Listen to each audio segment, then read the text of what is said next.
High কপাল, বাবা আমাকে কার সাথে বিয়ে দিল। এর দেখছি সেক্স লাইফ সম্পর্কে কোনো ধারণা নেই। আজ আমার বাসর রাত, কিন্তু আমার স্বামী আমার কাছেই আসছে না। এমনিতেই বয়সে আমার থেকে পিচ্ছি, তার উপর আনাড়ি। এখন মনে হয় আমাকেই সব কিছু করতে হবে। এই পিচ্ছি, আমার কাছে এসো, খুব কাছে বসো। আচ্ছা, বসেছি। এবার বলেন কি বলবেন। আরও কাছে এসে বসো, আমার শরীর ঘেঁষে বসো। তোমাকে শেখাবো বউকে কিভাবে আদর করতে হয়, সুখ দিতে হয়, ভালোবাসতে হয়।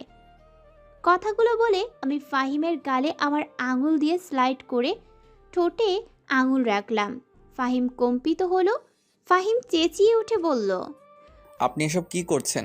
আপনি আমার থেকে দূরে গিয়ে বসুন, আমি ঘুমাবো। আমার খুব ঘুম পাচ্ছে। হুস, বাসর রাতে ছেলেরা চিৎকার করে না, চিৎকার করে মেয়েরা। এসো আমার বুকে এসে ঘুমাও, আমি তোমাকে অনেক আদর করে দিব। আপনি আপনি আমার সাথে ঠিক কি করতে চাইছেন? আমি আপনার বুকে কেন ঘুমাবো? আমি ফাহিমের প্রশ্নের কোনো উত্তর দিলাম না। ফাহিমকে এক টান দিয়ে বেডে শুইয়ে দিলাম।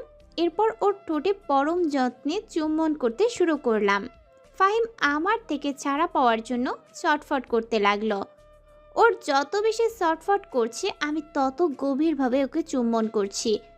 কিছু সময় পর ছেড়ে দিলাম। ফাহিম হাঁপাতে হাঁপাতে বলে,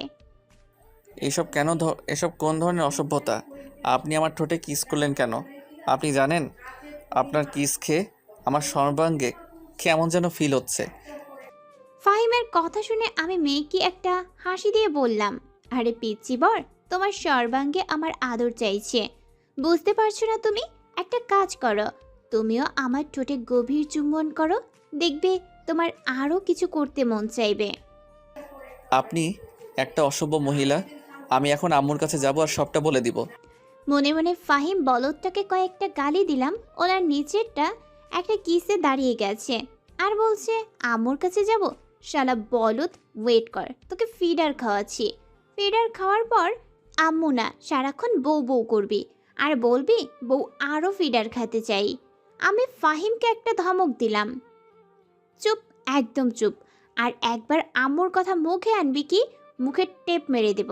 আমি যা বলবো তুই এখন তাই তাই করবি। শেরওয়ানি খোল, চুড়িদার খোল। ছি ছি, এসব আপনি কি বলছেন? আমি কিন্তু এইবার কান্না করে দিব। মেজাজটা পুরো ঘেঁটে দিল। আমি নিজেই ফাহিমের শরীর থেকে শেরওয়ানি খুলে নিলাম। আমি আবার ফাহিমের ঠোঁটে কিস করা শুরু করলাম আর নিজের শরীর থেকে শাড়ি ব্লাউজ খুলে ফেলেছি। আমার বেশ মজাই লাগছে। যেখানে বাসর রাতে বর এই কাজগুলো করে, সেখানে আমি করছি। অন্তর্বাসের হুক একটা একটা খুলতে পারছি না। আমি ফাহিমকে ঠোঁট ছেড়ে দিয়ে উঠে বসলাম। ফাহিম আমার বুকের দিকে তাকিয়ে বড় বড় চোখ করে হা হয়ে আছে। এবার দুই হাত দিয়ে অন্তর্বাসের হুক খুলে ফেলেছি, সেটাকে শরীর থেকে খুলে ফেলেছি। এবার ফাহিম চোখ বন্ধ করে চোখ মুখ খিচে বলে উঠল, নাউজুবিল্লাহ। এই আপনি এসব কি করছেন? আপনার লজ্জা শরম নেই? আমার সামনে নিজের শরীর উন্মুক্ত করছেন। আমি তোমার বউ, বিয়ে করা বউ। তুমি কি কিছুই বোঝো না? না, আমি কিছুই বুঝি না। প্লিজ আপনি আপনার শরীরটা ঢেকে নিন। আমার সাথে তোমার কিছু করতে মন চাইছে না? কি করতে মনে চাইবে? আমি ফাহিমকে আবার ধাক্কা দিয়ে বিছানায় শুয়ে দিলাম। ওকে পাগলের মতো সারা শরীরে কিস করতে লাগলাম। ফাহিমের এক হাত আমার বক্ষ দেশে রাখলাম। ফাহিম কারেন্টের মতো শক খেল। ফাহিম হাত সরিয়ে নিতে চাইছে। কি হলো, হাত সরাচ্ছ কেন? আদর করো ওখানে। কিভাবে আদর করব? সেটাও আমি শিখিয়ে দেব। মেজাজটা আবার গরম হয়ে গেল। আমি একটা মেয়ে হয়ে স্বামীর সুখ পাওয়ার জন্য উদগ্রীব হয়ে আছি, সেখানে আমার স্বামীর কোনো হেলদোল নেই। তাই ওর সাথে কোনো কথা না বলে ওর থেকে জোর করে স্বামীর আদর ভালোবাসা আদায় করে নিলাম। আজ আমি পরিপূর্ণ। আমার বর আমার থেকে বয়সে 7 বছরের ছোট। বয়সে ছোট তাতে কি, তেজ আছে হেব্বি। যখন নিজেই উত্তেজিত ছিল, তখন আমাকে কামড়ে কামড়ে শরীর লাল লাল দাগ বসিয়ে দিয়েছে। এখন নিস্তেজ হবে। আমার উন্মুক্ত শরীরের উপর শুয়ে আছে, ওর সমস্ত শরীর ঘেমে গেছে। আমি আমার শাড়ির আঁচল দিয়ে ওর মুখের বিন্দু বিন্দু ঘাম মুছে দিয়ে কপালে একটা কিস করে দুই হাতে জড়িয়ে রাখলাম। কি হলো, এবার বুঝতে পেরেছো? স্ত্রীর সুখ ভালোবাসা কি? ফাহিম আমার শরীর থেকে লাফ দিয়ে উঠে দাঁড়িয়ে একটা টি শার্ট আর একটা ট্রাউজার পরে নিল। এরপর ফাহিম যা করলো সেটা আমার ধারণা ছিল না। ও আমাকে ঠাস করে একটা চর বসিয়ে দিল, তারপর কর্কশ গলায় বলল, মিস নীলাশা, আপনি একটা অসভ্য, অভদ্র, বেহায়া মহিলা। আপনি আজ আমার সাথে জোর জবরদস্তি করে যা করলেন, তাতে আমি আপনাকে কোনোদিন ক্ষমা করব না। আর শুনুন, এটাই যদি হয় স্বামী স্ত্রীর ভালোবাসার সম্পর্ক, তাহলে বলবো এই সম্পর্ক আমার চাই না। আপনি আমার বউ, তাতে কি? আপনি আমার সাথে যা খুশি তাই করবেন, এই সমস্ত আমার ভালো লাগে না। আর কখনো আমার সাথে এই বাজে নোংরা কাজটা করতে আসবেন না। এই ধরনের কাজ করতে আসার আগে থাপ্পড়টার কথা মনে করবেন। দেখি সরুন, আমি ঘুমাবো, আমার খুব ঘুম পাচ্ছে। ফাহিমের কথা শুনে আমি হতবিহ্বল হয়ে গেলাম। এখন নিজেরই নিজের উপর ঘৃণা হচ্ছে। কেন যে বাবার কথা শুনে এমন একটা পিচ্চি ছেলেকে বিয়ে করতে গেলাম। ইচ্ছে করছে নিজের বাবাকে কয়েকটা গালি দেই। এখন আমার বর্তমান বয়স চলছে ২৬ বছর। মাত্র কয়েক মাস পর ২৭-এ পা দিব। এতগুলো বছর পেরিয়ে গেল, কখনো প্রেম করিনি। কোনো ছেলে আমাকে প্রেমের প্রস্তাব দিলে বাবাকে গিয়ে বলতাম। বাবা বলতো, মারে, তোর এখন প্রেম করার সময় না, তুই এখন লেখাপড়ায় মন দে, নিজের ক্যারিয়ার গড়। আমি তোকে রাজপুত্র এনে দিব।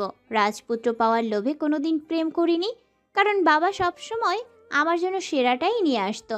যখন কিছু চাইতাম তাই ভেবেছি বাবা যখন বলেছে আমাকে রাজপুত্র এনে দিবে, তখন ঠিক দিবে। কিন্তু বাবা আমাকে কোন রাজপুত্র এনে দিল, যে কিনা বউকে ভালোবাসতেই জানে না। আমি শাওয়ার নিয়ে ফাহিমের পাশে এসে শুয়ে পড়লাম। সকালবেলা ঘুম ভাঙলো বুকের উপর ভারী কিছু অনুভূতি ফিল করে। চোখ মেলে তাকিয়ে দেখি ফাহিম আমার বুকের উপর মাথা রেখে আমাকে আষ্টে পৃষ্ঠে জড়িয়ে ঘুমিয়ে আছে। আমি ফাহিমের মুখ পানে তাকালাম। বাবা আমার জন্য ঠিকই রাজপুত্র নিয়ে এসেছে, কিন্তু বোকা রাজপুত্র।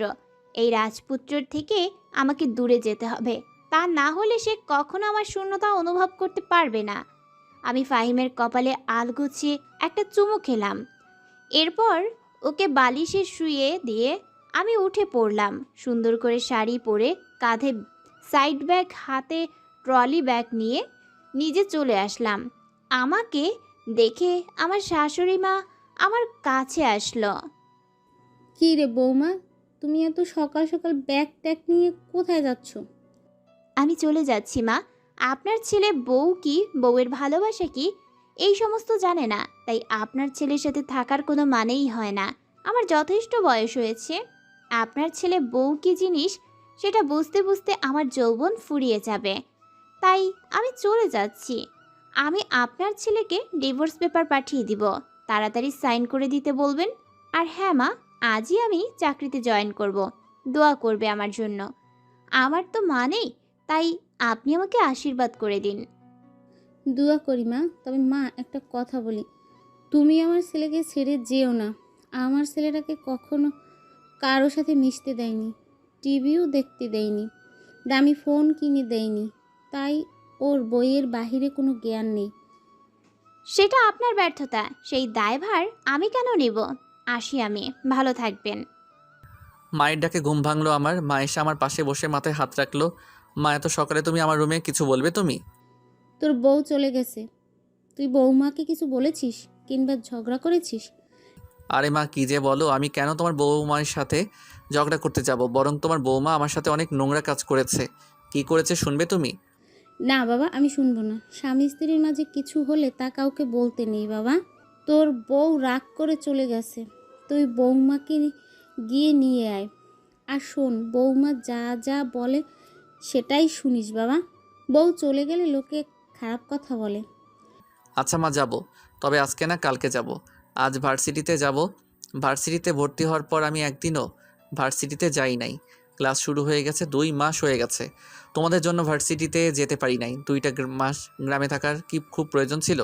গ্রামে ছিল বেশ ভালো কথা, সেখানে থেকে আমাকে বিয়ে দেওয়ার কি দরকার ছিল?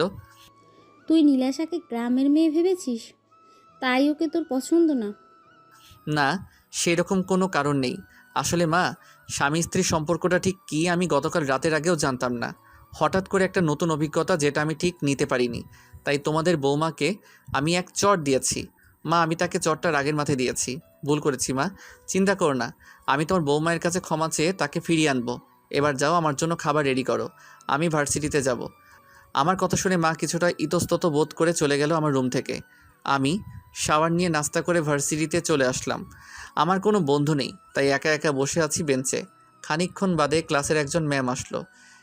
সেই ম্যাম আর কেউ না, সে হলো আমার বউ নীলাশা। আমি তার দিকে হা করে তাকিয়ে আছি, কিন্তু সে আমাকে দেখেও না দেখার ভান করছে। আমি তোমাদের নিউ টিচার নীলাশা রহমান। আজই ভার্সিটিতে জয়েন করলাম। তোমরা ফার্স্ট ইয়ার, রাইট? সবাই বলে উঠল, জি ম্যাম, আমরা ফার্স্ট ইয়ারের স্টুডেন্ট। ছেলেরা নিচু স্বরে বলার বলি করছে, ইস ম্যাম। নাম নীলাশা, শাড়িও পরে এসেছে নীল রঙের, ইন্ডিয়া স্টাইলে শাড়ি পরেছে। উফ, ফর্সা পিঠখানা পুরো উদাম, যা লাগছে না, পুরো হিন্দি ফিল্মের হিরোইন। ওদের কথা শুনে আমার প্রচণ্ড রাগ হচ্ছে, নিজের মধ্যে স্বামী স্বামী ফিল হচ্ছে। বুকে অনেকটা সাহস সঞ্চয় করে উঠে দাঁড়ালাম। স্বামীর অধিকার নীলাশার সামনে এসে দাঁড়িয়েছি, রাগে সর্বাঙ্গ কাঁপছে। Any problem? এখানে উঠে আসলে কেন? যাও বেঞ্চে গিয়ে বসো। সেখানে বসেই বলো, আমি উত্তর দিব। হ্যাঁ, প্রবলেম তো বটেই। আপনি একজন বাঙালি নারী হয়ে হিন্দি ফিল্মের হিরোইনদের মতো শাড়ি পরেছেন কেন? নিজের শরীর পরপুরুষকে দেখাতে বুঝি খুব ভালো লাগে? Shut up, idiot. আমি কি পড়বো বা পড়াবো না সেটা তুমি বলার কে? Answer me, damn it. আওয়াজ নিচে, আমি কে বলবো সবাইকে? বিড়াল হঠাৎ বাঘ হলো কিভাবে সেটাই তো মাথায় আসছে না। তুমি আমার চোখের সামনে থেকে এক্ষুনি বিদায় হও, নইলে। নইলে কি? হ্যাঁ, আর বিড়াল কি করে বাঘ হলো? কারণ বিড়ালকে বাঘ বানিয়েছো তুমি, আমি তোমার স্বামী। ডিরেক্ট আপনি থেকে তুমিতে চলে আসলে তোমার সাহস তো কম না। আমি তোমার নামে প্রিন্সিপালের কাছে নালিশ করব। যাও গিয়ে বসো, আমি ক্লাস নিব। আমাকে বিরক্ত করবে না। আমি নীলাশার শাড়ির আঁচলটা উঠিয়ে মাথায় টেনে নিলাম। এরপর ওর কানের কাছে মুখ নিয়ে বললাম, এই তো, তোমাকে আমার বউ বউ লাগছে। স্বামী কথাটা আস্তে আস্তে বলেছি, কেউ শুনতে পাইনি। এখন আমি ক্লাসে লাউডলি বলবো, তুমি আমার বউ। তুমি এমন কিছুই করবে না। এটা ভার্সিটির প্রথম দিনেই তুমি আমার সম্মান নষ্ট করো না। তোমার কাছে অনুরোধ করছি। আমি নীলাশার কথায় কোনো পাত্তা দিলাম না। আমি নীলাশার পাশে দাঁড়িয়ে ওকে এক হাতে জড়িয়ে বললাম, আমরা সহপাঠীরা তোমাদের বলছি, নীলাশা আমার ওয়াইফ, সুতরাং তোমরা তার দিকে বাজে নজর দিবে না, সবসময় সম্মান দিয়ে কথা বলবে। আমি নীলাশার দিকে তাকিয়ে বললাম, কি হলো বলো, আমি তোমার কে হই?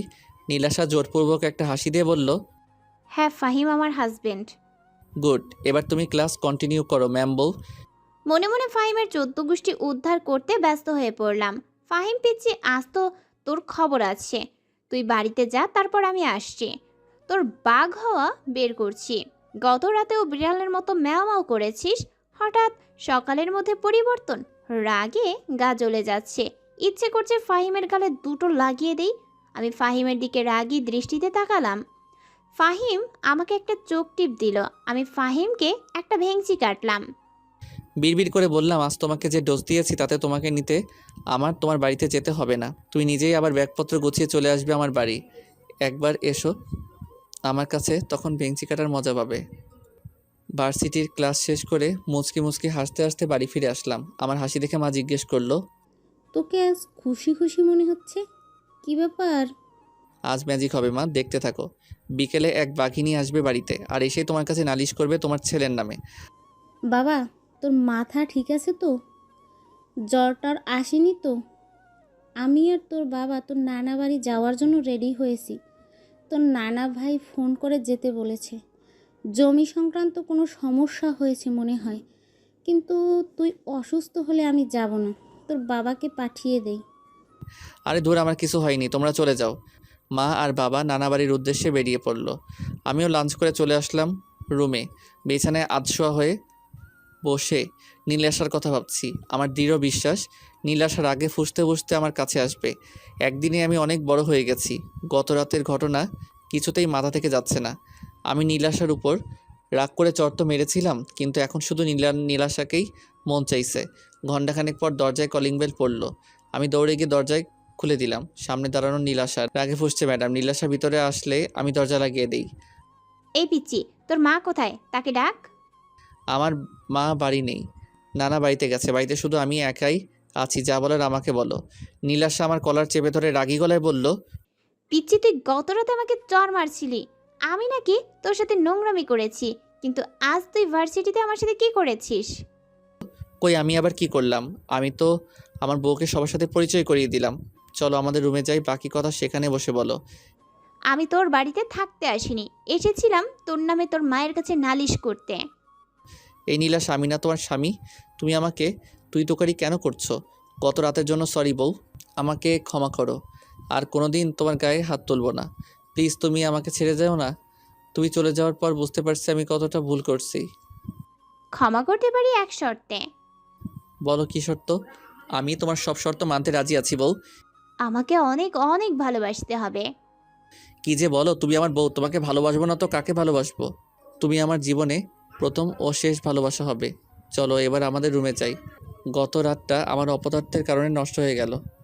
আজ আর তোমাকে জোর করে আদর আদায় করতে হবে না, আমি নিজেই তোমাকে আদর করব। আমরা এখন বাসরাত না, বাসর দিন করব। এত দুষ্টুমি কোথা থেকে শিখেছো? আর একটা কথা, চোখ মারা শিখলে কোথা থেকে? ভার্সিটিতে ঢোকার পর একটা ছেলে একটা মেয়েকে চোখ মারছিল, সেটা দেখে শিখেছি। আর দুষ্টামিটা শিখেছি কোথা থেকে? আসলে তুমি চলে যাওয়ার পর মা আমার রুমে এসেছিল। এরপর মাকে যখন সব কিছু বলতে যাব, তখন মা বলেছে স্বামী স্ত্রীর মাঝে কিছু হলে কাউকে বলতে নেই। এরপর মা আমাকে আমার এক কাজিন ভাইকে ফোন করে আমার কথা বলতে বলে। ও আমার সব কিছু শিখিয়েছে। আমার ভুলটা ভেঙেছে ম্যাম্বো। Love you mambo. এসো আমার বুকে। লাভ ইউ পিচ্চি বর। আমি ফাহিমের বুকে মুখ লুকালাম। মনে হচ্ছে আমার পিচ্চি বরটা একদিনেই বড় হয়ে গেছে।